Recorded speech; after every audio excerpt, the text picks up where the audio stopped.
Welcome everyone to this morning's session on ESG and top tips for getting your house in order. ESG, of course, being environment, social and governance. For those of you who don't know me, I'm Jane Hussey. I am a supply chain specialist and I also lead the firm's in-house in focus programme. This morning, Carla Parsons and I are going to be looking at ESG. We're going to run this session to 45 minutes and we're going to ensure that we leave enough time for questions. And on the subject of questions, at the bottom of the screen, you will see a Q&A box. So please do pop your questions in there and we will deal with them at the end. Your questions come through just to Carla and I, which means they're anonymous to all of the other attendees. So please do feel free to ask any questions at all that you want. If we don't get to all of the questions today, we will keep a note of those and come back to people separately. A few days after this session, we will be circulating a link to the recording of this session, so that again, you can go back and revisit it and you can share it with colleagues.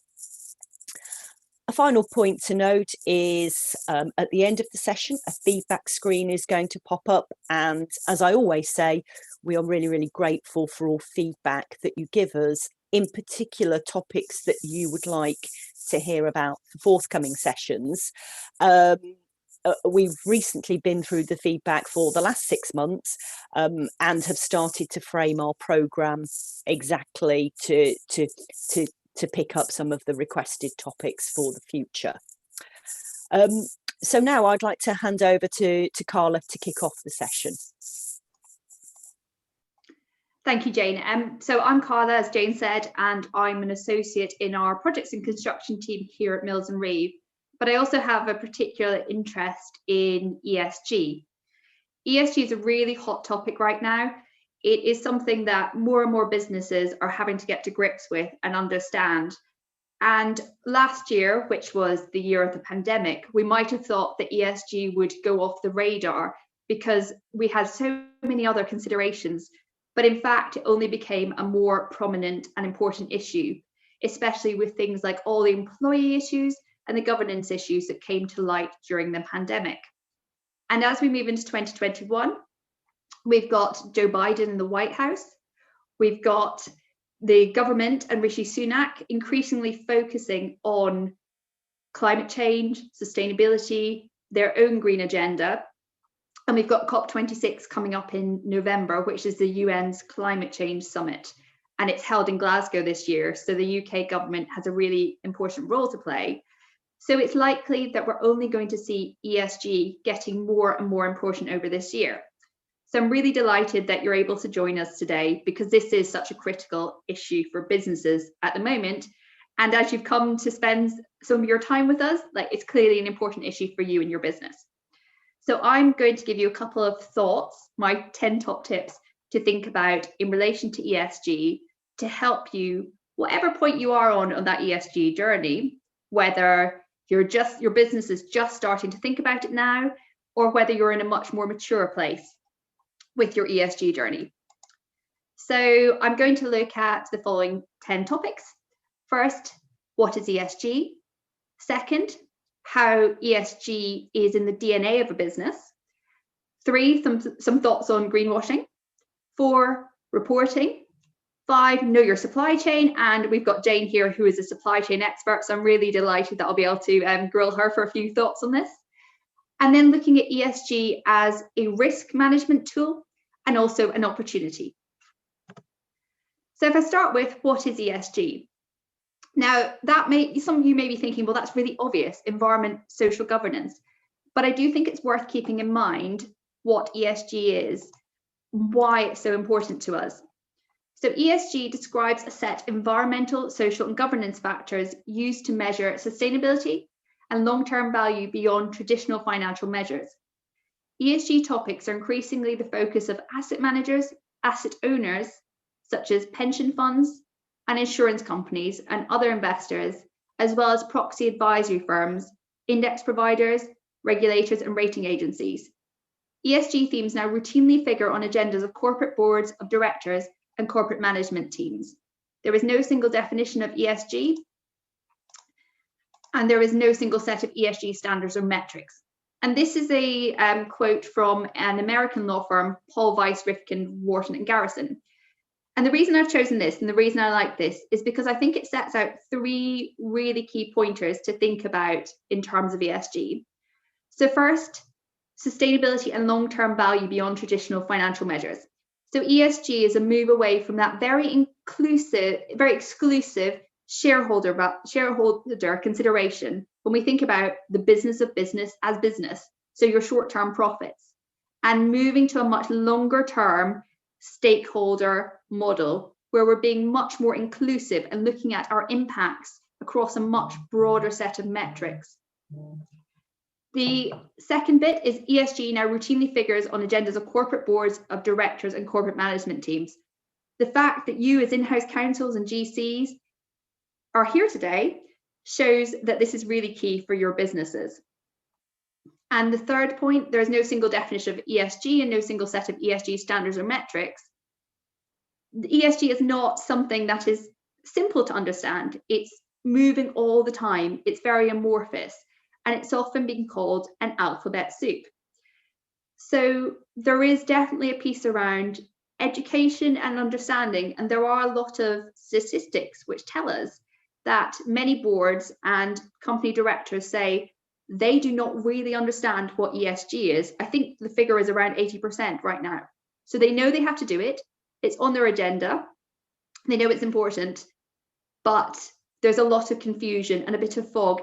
And you as GC and in-house counsel have a great opportunity to help your companies cut through that fog and understand exactly what ESG is. So ESG really is the DNA of a business. If you take it on a very simple basis of looking at the E, the S, and the G, under environment, you've got your carbon emissions, your waste, your water. Under your S, you've got your employees, you've got your supply chain, you've got your diversity, your gender diversity, and so on. And under G, you have your company governance, your policies, and things like cybersecurity. So it runs through every element of a business. It's not in a silo. There isn't no one department. There isn't an ESG department that is part of every single aspect of the company. You may have an ESG team, but they should be integrated throughout the company. And I think if I were to give you a really simple example of how ESG is so intrinsic to a business and why we need to think of it holistically, I'm going to take food retail. So I have spent some time working in a food retailer, and if we were to take it in a very simplistic view of a food retailer, we think, well, when we ship the food in, that's your carbon emissions. When you operate in a branch, that's your carbon emissions. Now, I'm taking carbon emissions because this is a really key topic that the government have been talking a lot about recently. The government recently reduced their target to reach net zero by 2050 to a 78% reduction in carbon emissions by 2035. So this is really on everybody's agenda. So if you're taking carbon emissions, you could look very simply at those areas. But then what about your employees coming to work? What about every time your employee turns on their computer and does an internet search? What are the carbon emissions in that? When we're looking up and down our supply chain, what are the emissions when we're growing food? What are the emissions that those suppliers are using? What are the emissions of people working in a branch in food retail using a checkout? There are so many different elements that need to be considered to work out how you get your carbon emissions. And it's the same with every element of ESG. We need to look at it as a holistic picture, as a DNA of our business. It's not one small silo, but it's the whole thing. So moving on to greenwashing. Basically, my top tip is don't greenwash. And so greenwash is, as I'm sure you're aware, claiming to have some sustainability or green credentials which do not stack up. A good example of this was a couple of years ago, Ryanair advertised themselves as the major airline with the lowest carbon emissions. And they could not justify those claims. And therefore, the advertising agency came down on them and said, you cannot advertise on that basis. So if you do not have the backing to make an ESG claim, you really shouldn't. Not only is it obviously not correct, but with the advent of social media, it has never been more possible to access metrics about a company, to access information, and it has never been more possible to destroy a company's reputation, because you can go on Twitter, LinkedIn, Facebook and talk about things. But equally, if you're doing good things in this area, talk about it to your customers. We are seeing continually more evidence that says that customers want to work with companies and want to buy from companies, and want to engage with companies who have really good ESG policies and procedures in place. So don't greenwash, but talk about those great things and make sure you walk the walk, not just talk the talk. And if you are facing ESG issues, confront them. An example of how you can't really sweep these under the rug is the recent Deliveroo IPO. So Deliveroo were launching their IPO, thought it was going to be the most historic IPO ever. It was going to be bigger than Glencore back in 2011. Deliveroo, as I'm sure you're aware, run on a gig economy style model where they don't employ their delivery riders, but they're kept as contractors rather than employees. Now, when Deliveroo came to IPO, they had some major advisors behind them, including Goldman Sachs, JP Morgan, Freshfields, and Latham & Watkins. And in their prospectus, they said that they had set aside £112 million to face any potential litigation in terms of their employment model. But on the run up to the IPO, a huge number of investors stated that they would not be investing because of their ESG concerns. So while Deliveroo had tried to state there was a little bit of a problem, they had sort of tried to sweep it under the rug. And as a result, the investment managers came back saying quite clearly, we are not going to invest. And they publicly stated because of ESG concerns to do with the model, the employment model, and to do with the governance issues that were around Deliveroo. So this is a good example of how you can't really escape some issues, confront them and deal with them, don't greenwash them, but also how ESG is becoming a more and more important consideration for businesses like asset managers and for the availability of funding. And as a result of the asset managers refusing to invest in Deliveroo and saying they would not touch this IPO, the share price of Deliveroo fell by 30%, and their target of 7 billion ended up being about 5 billion. So that's also an example of how your share price and your profit can really be affected by failure to confront, failure to deal with your ESG issues. So moving on to reporting. So many of you will have to already make some reporting in ESG terms, and some of you won't. But wherever you're on your ESG journey in terms of reporting, it's something to really consider. Firstly, because a great deal of the legislation and the regulation coming through in relation to ESG relates to reporting. Some of it's mandatory and some of it is voluntary, but we are seeing an increasing movement towards mandatory reporting, And it may be that some companies have joined up to groups. A good example of this is some of the bankers who have joined up to the Equator Principles or the Principles of Responsible Investment, and as a result, they have reporting obligations. And if you're working with funders who have those reporting obligations, they will expect you to report as well. So it's really important that if you are expected to report or you yourself have to report, you have really good policies and procedures in places and processes to capture those metrics. And even if you don't have any requirements to report, having some reporting processes and procedures means you'll start to capture those ESG metrics so you can see how you're really doing. Now, one of the key areas that reporting relates to, and I just want to say I'm not going to talk in depth about any particular reporting requirements because you are all from different companies, you'll all have different requirements, and I don't want to focus on anyone, But one I do want to pull up is in relation to supply chain. And I'm going to ask Jane for a few thoughts on supply chain in a moment. But in the EU are bringing through some regulation that state that if any part of your supply chain operates in the EU, you're going to be expected to report. So it is really worth thinking now about getting those processes and procedures in place, even if you yourselves are not reporting. So moving on to supply chain, I've picked the images here are food and farming and construction, because these are one of the two with very complex, very interesting supply chain. But if it is all right with Jane, I'd like to just pass over her to chat a little bit about some thoughts around supply chain, some thoughts for you as general counsel and in-house counsel. So Jane, do you have any top tips you would share with us? So I think the first observation I've got is that in tender scoring, when people are bidding for contracts, ESG scoring is becoming much more relevant, and you see weighting in tenders around, for example, carbon emissions, community engagement, and all sorts of sort of social ethical considerations that have a bearing now and are being scored in supply chain tenders. So that's observation number one. I think observation number two is around compliance duties and to some extent reporting. So if we look at Modern Slavery Act annual statements, the reality is even if you are not caught by those, the people above you who are caught by them will flow those down the supply chain and ultimately require you to take equivalent steps.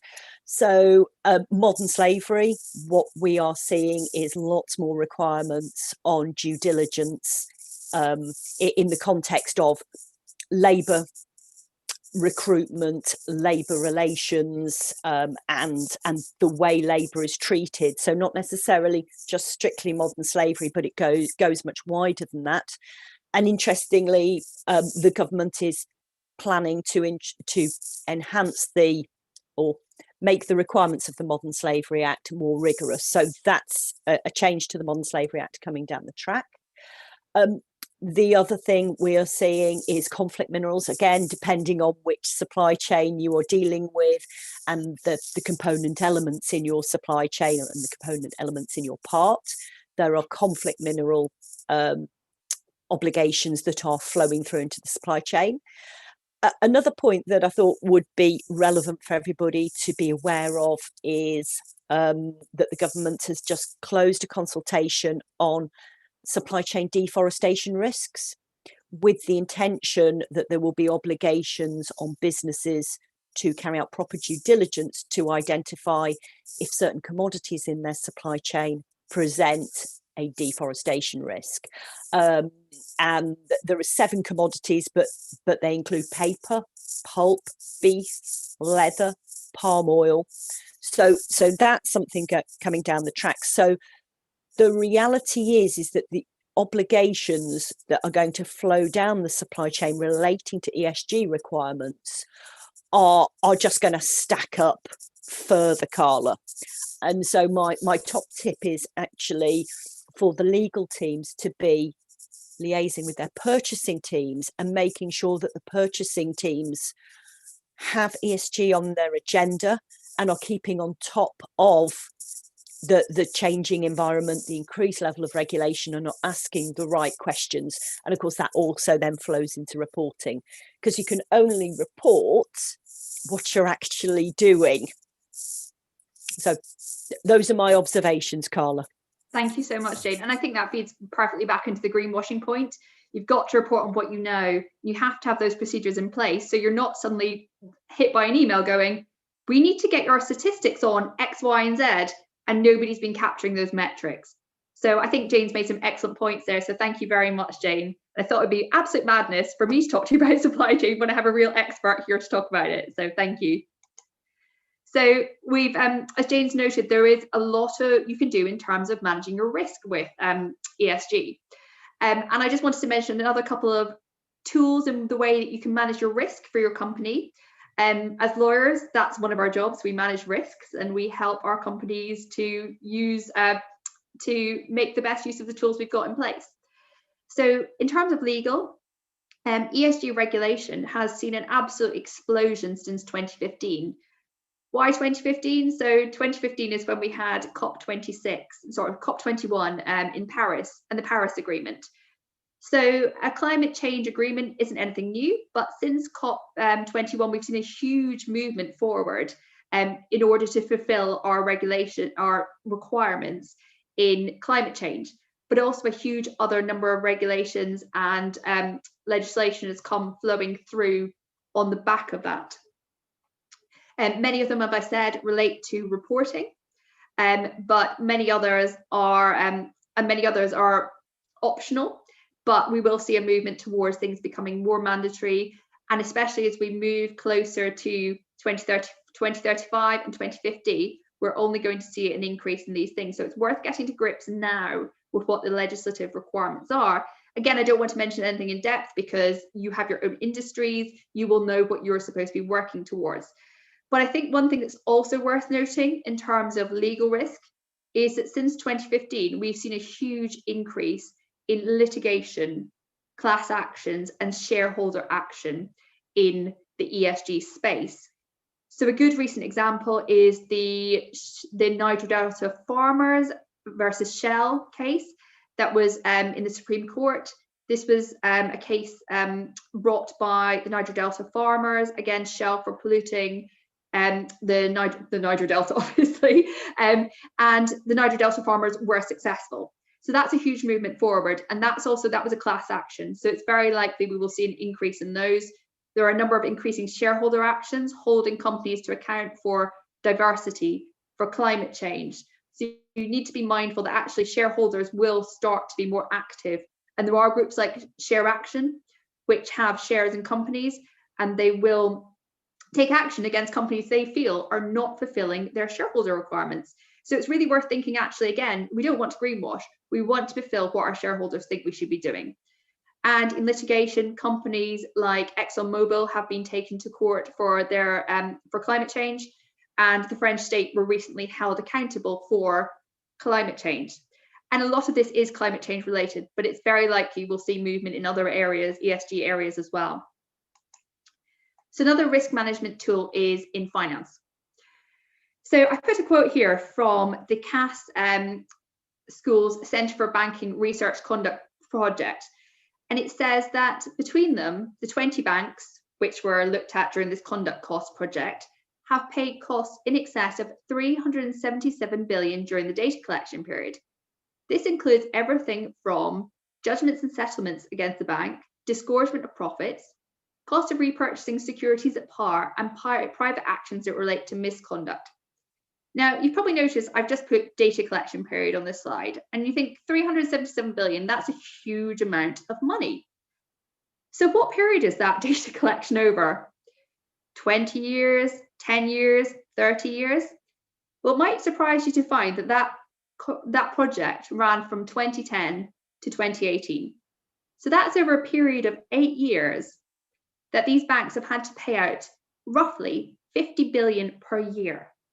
That is an enormous amount, and it's quite an extreme example, but it shows you the impact that ESG can have, that not paying attention to your governance issues, not paying attention to some of your ESG issues can have on your finances.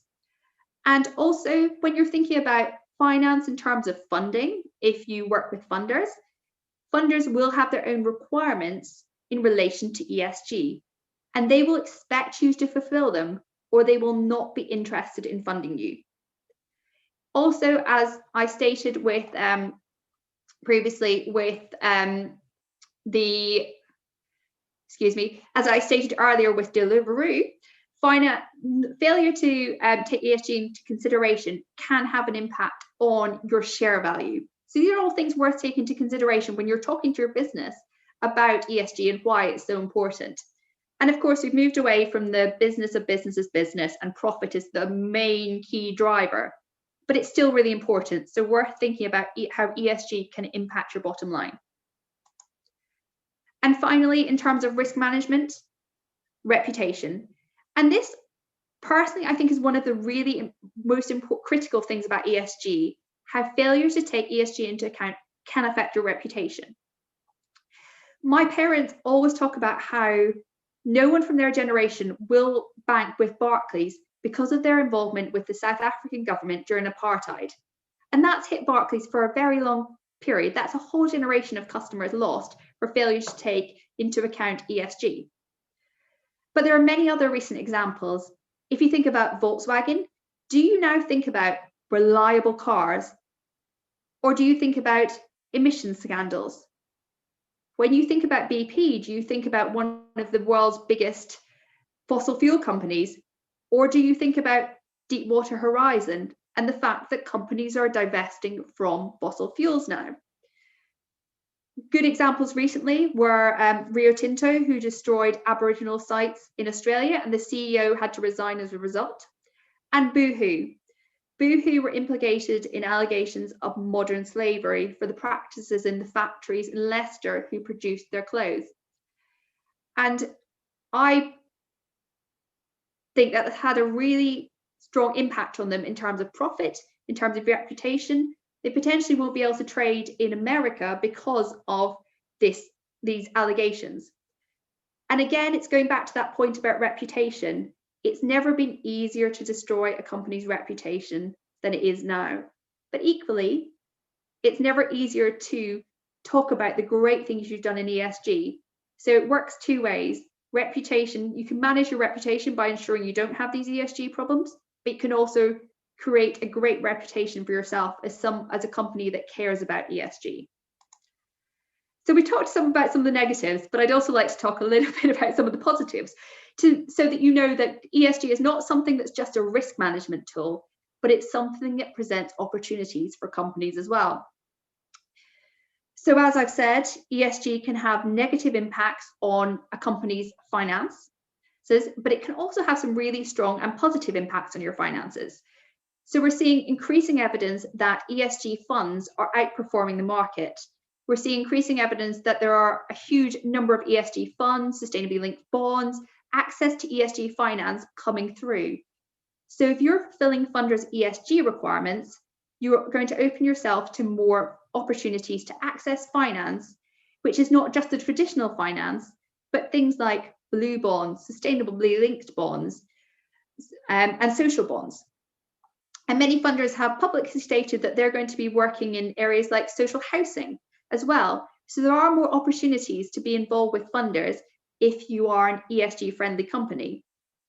It's also got we've also seen it's got an impact on profit and share value for companies, and that ESG is actually increasing the share value. And I think it was when BP said they were divesting from fossil fuels, their share value, which had been so hugely hit by Deepwater Horizon, suddenly rocketed.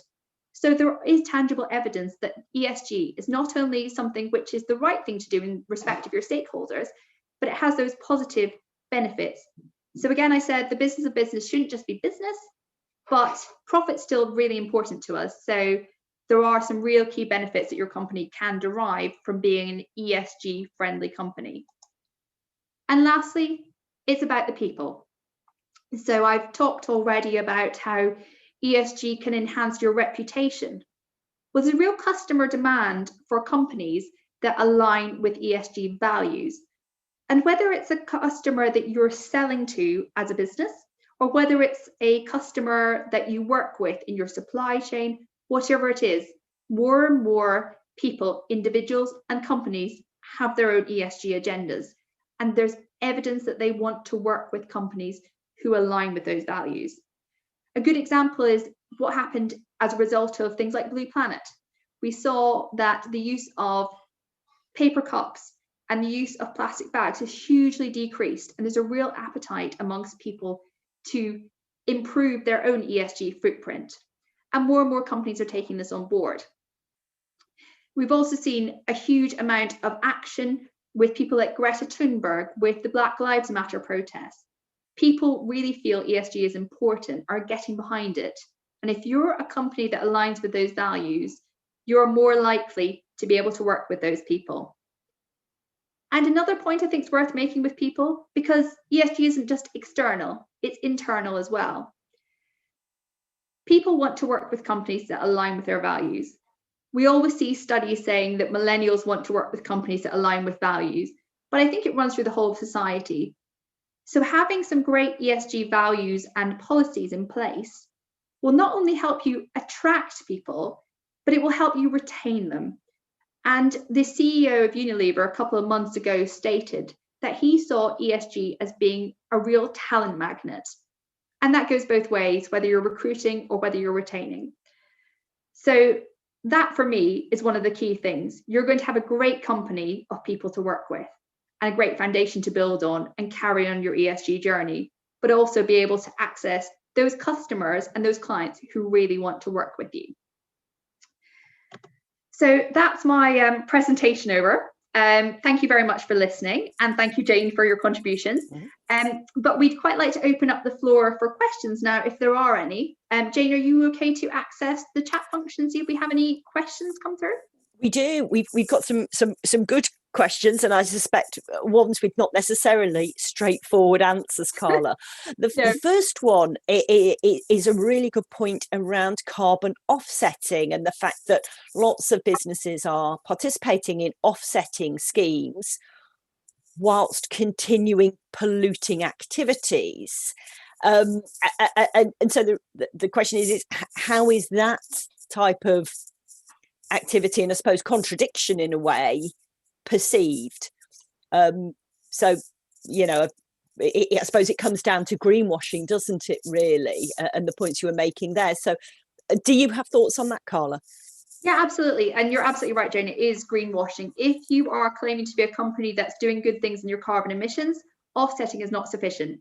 Offsetting should always be a last resort. We should be aiming to measure and find out what our carbon emissions are and then reduce, and offset as a last resort.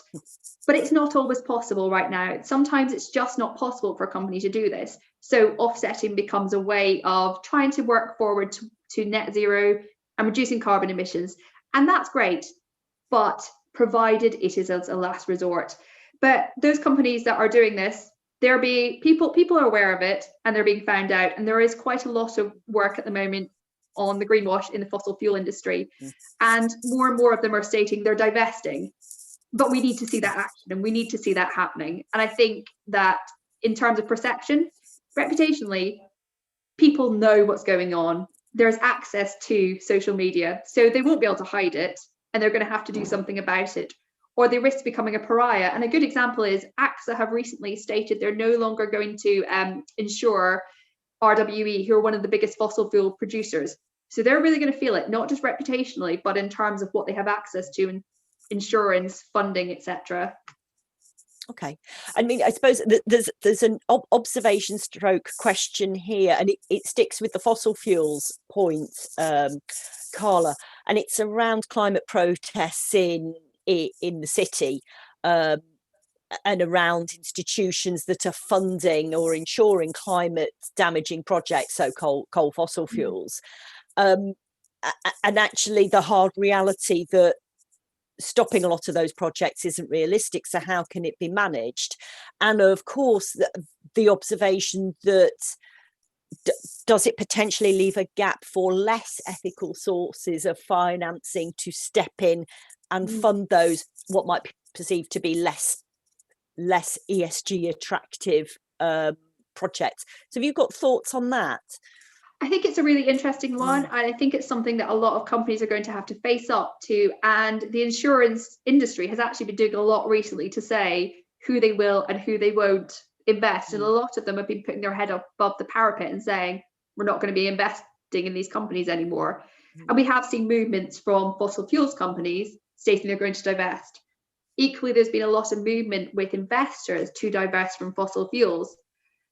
But as you're absolutely right, Jane, it's not realistic that everybody is tomorrow going to wake up and go, we're no longer doing this. But as the world moves forward, a lot of those companies are going to work out how they change their business round. What do they do to make themselves remain relevant and in that market? And I think it was yesterday gas boilers were taken off the market. So there are movements which are going to force companies to make a change. But it may well come that we do find that companies offer insurance and funding to those less ethical vehicles. I mean, if you think about on a different scale, for things like people who've got speeding offences, there are insurers who will cover them So there may be people who are willing to cover, but if there are, I'm sure it will come with an absolutely stonking premium attached to it. Do you have any thoughts on that, Jane? Yeah, I think that's right. I mean, more generally, I suppose this isn't related to fossil fuel. I do sometimes worry that a number of us operate in quite a rarefied environment where ESG, we can afford for ESG to be relevant and important to us. But if actually you are feeding a family on minimum wage, maybe you don't have the luxury of wondering where your foods come from and the labour engaged and the sustainability practices of where the foods come from. So I think there is an interesting piece there across society, actually. And I am guessing that there are, well, we know there are lots of businesses working on very tight margins, and putting ESG on the agenda, their immediate perception will be, well, actually, doesn't that just erode my margins further? So I think there's quite a piece to be overcome there. And that's probably just a general sort of society comment, really, Carla. Yeah, I would agree with you. And there are a lot of costs that are going to come down to make ESG accessible to people. For instance, when we talk about removing petrol and diesel cars from the market, at the moment, electric vehicles are often hugely expensive and they're not necessarily the most efficient. So if you're trying to transport a family of multiple kids, you don't want to be stopping every so often. I have 2 children. I know I don't want to be stopping every couple of hours and saying, right, kids, we're just going to sit here for an hour while my car charges. It's not realistic to a lot of people's lifestyles at the moment. So we have to hope that companies get behind these, and a lot of them are going to have no choice but to, and it makes it more accessible to people.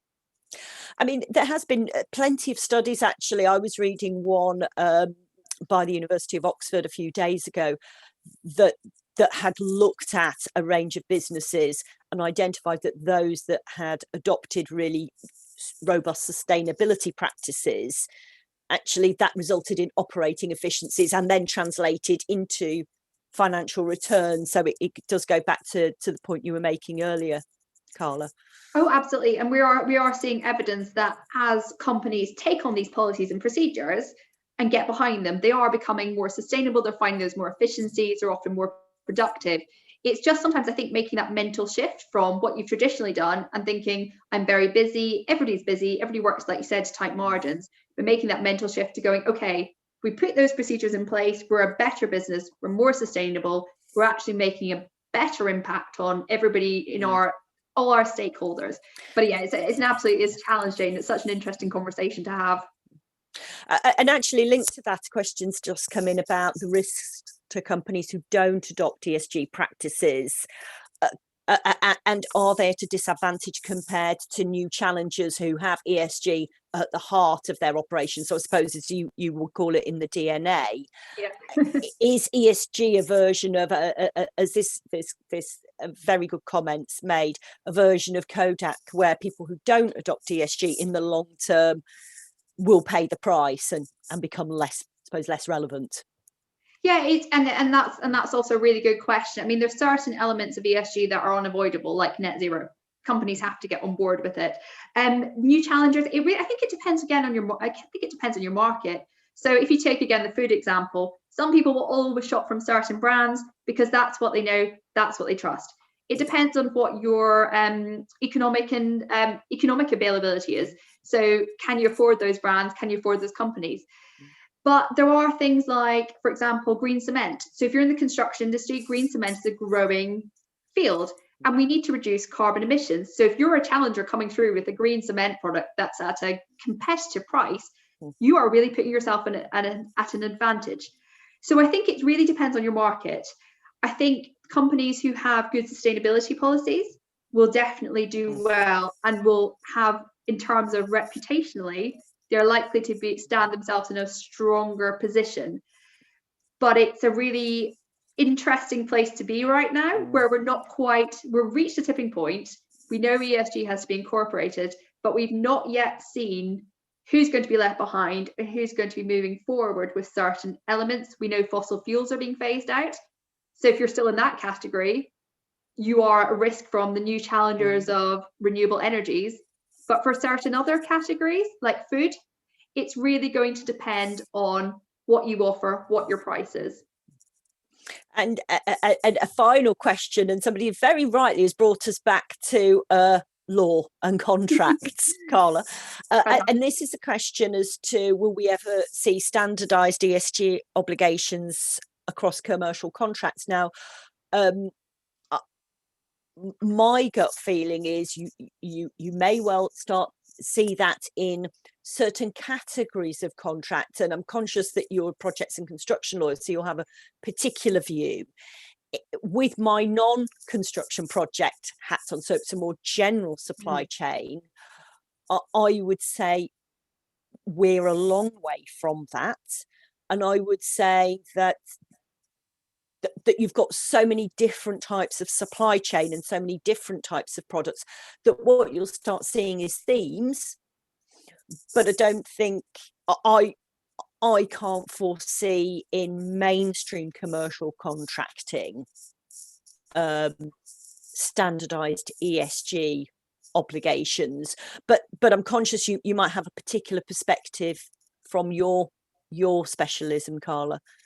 So I think, again, I think you're absolutely right, Jane. It's going to, quite often it probably be bespoke ones, specific to the industry, specific to the people who are contracting with each other, specific to what the aim of the project is. And actually that's one of the great things about ESG. It's not necessarily one size fits all. It's how do we make it relevant? How do we make it achieve our targets? And how do we flow those obligations up and down our supply chain? From a projects and construction perspective, we do have more standardized contracts within construction, and projects we often work to more standardized contracts. And potentially I could see that, yes, coming through, because for example, the built environment accounts for 40% of your carbon emissions. And I'm sorry to keep going back to carbon emissions, it's like such a key topic at the moment, but in terms of that, for the building industry, quite possibly. And there is a project called the Chancery Lane project, which has brought together a group of lawyers from a huge range of firms and individuals, and they are aiming to put together standardized ESG clauses. So there are definitely some of those coming through. I mean, obviously, if you're going to use any of those clauses, they have to be adapted to the right contract. So they might not just be pick it up from the website, dump it in. But the Chancery Lane project is a really great one to have a look at to see where this is moving. And all the clauses are currently named after children's names, because it's the idea of this is our future. And that's a really interesting project. So if you're interested in the standardization, where this is going, I'd really recommend you look at that. Two examples: one is of net zero construction standards, and one is of passing your net zero obligations down your supply chain. So there are all sorts of things like that, and it's a hugely useful resource when you're thinking about how to incorporate construction, well, not necessarily construction specific, but ESG specific clauses into contracts. Okay, just rounding up, there's an observation specific to the dentistry field, actually, and commenting on the enthusiasm within that sector for sustainable practices and environmental sustainability, and also the observation that it's anticipated that primary care teams will also be very keen on this. So that's an observation. That's great. Good question here, which is it's an observation, but also a question about, it's easy to target well-established businesses, but there are a lot of small businesses getting away with unethical practices. What's the way forward to target those? I mean, again, with my supply chain contracting hat on, I would say that the reality is that, as I said earlier, this will flow down the supply chain, and the commercial pressure will make it much harder for those small businesses to continue to get away, that they will find they're getting delisted and things like that. Have you got anything you would add to that, Carla? No, I'd absolutely agree with what you said, Jane. It really is going to be pressure from up above, because if you're a small business, you rely on the bigger companies you work with in your supply chain. Yeah. And if they say, well, we have our own obligations, you fulfill them or we don't work with you, that's where the pressure is going to come from. And greenwash is not going to cut it with them. And reputational damage nobody will want to work with you. Yeah. So while it might not be able to do anything now, moving down the tracks, that pressure will absolutely come to bear and will really impact on companies who have unethical practices. Okay, that's fabulous. Conscious of keeping to time, so we'll draw it to a close. Carla, thank you. That's been really interesting, and I'm sure, looking at the range of questions and observations we've got, it's great to see there's a lot of engagement in this subject matter. So folks, as we close this, a feedback slide is going to come up, so please do take just a moment to complete that, and also let us know what else you'd like to hear about. We will be circulating a link to the recording for this session, so do feel free to revisit it and also share it with colleagues. Thank you for joining this morning, and have a good day.